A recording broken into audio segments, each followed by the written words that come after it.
Hi everyone, I wanted to share with you today a unit that we're working on and some resources that we have pulled for it. So I started to put together some things on gardening, and that kind of led us down a rabbit hole of victory gardens and World War II and all of that. So I just thought I'd show you some books that I have here, and some add-on things that we're going to put with it. So we are starting a garden this year, and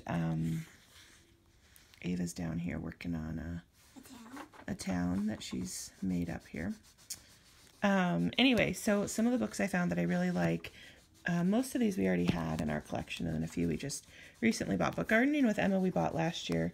It is a kid-to-kid guide. It's actually written by a kid, and it has a ton of really great information in it, and I like that it's written by a kid. I think it's more relatable for a child reading it. And anyway, so this is a really good one.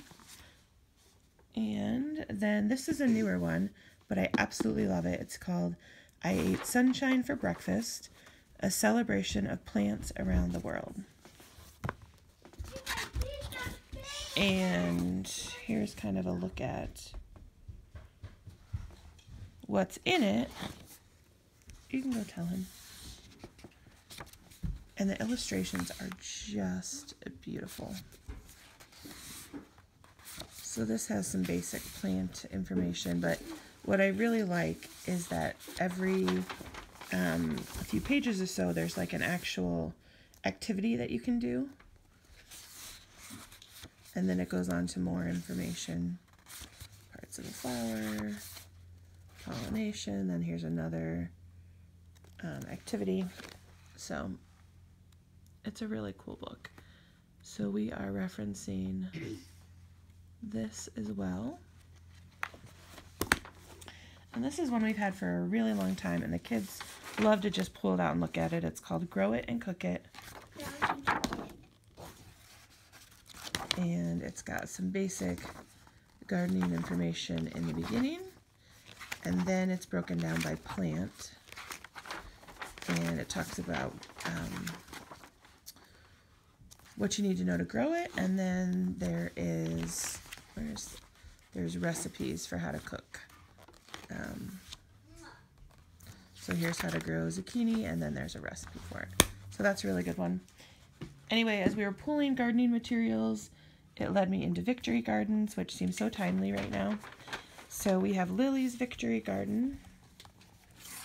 I love the end papers in this one.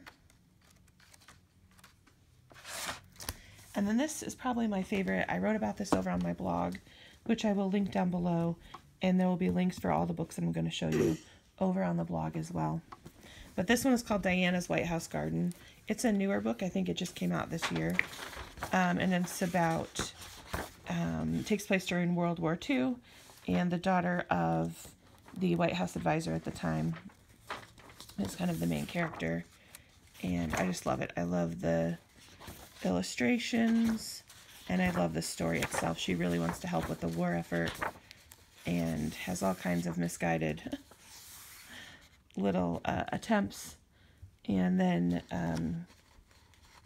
she ends up teaming up with Eleanor Roosevelt to plant a victory garden, and we love it. So that kind of has taken us from gardening into World War II. So I have a few World War II resources as well. We have the Magic Treehouse Super Edition, The World at War 1944. We have the Fact Tracker to go with it. And then we have the two Molly books, books 1 and 2. I think, if I'm not mistaken, these are the original Molly stories, but they put them into 2 volumes instead of 5 or 6. So we have those as well. We also have the movie, and we have a couple other World War II books that I couldn't find right at this moment. But so that's what we have for books. And then I made this little pack to go along with it. This is in my Teachers Pay Teachers store, which I'll link below, and I mention it in the blog post as well. So I'll link that below. But it's just called Growing Your Own Victory Garden, a mini unit. So I've got some books that we used, most of which I just showed you. A little history of Victory Gardens.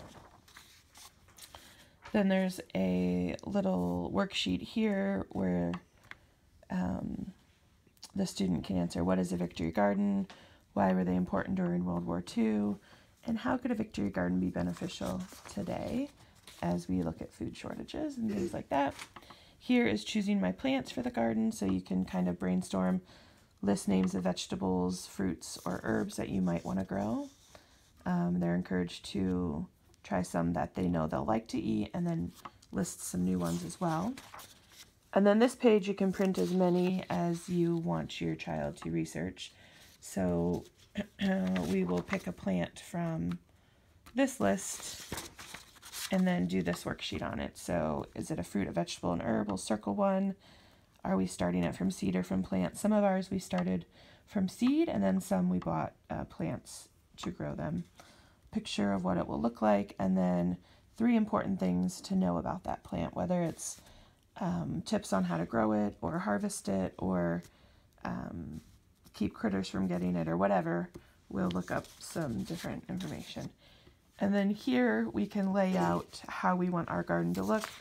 So I have just a plain square, and then I have this one. Our garden bed is actually a 4-foot by 4-foot raised bed, and so I made this one breaking it down so my daughter can draw in where she wants to place certain plants. And then lastly, there are a couple of pages of these little garden markers. You can print these on cardstock and laminate them. So there's 2 pages of markers, and then there's a page of blank. Or no, are there 3 pages? No, 2 pages of markers. That's a duplicate. And then a blank one. And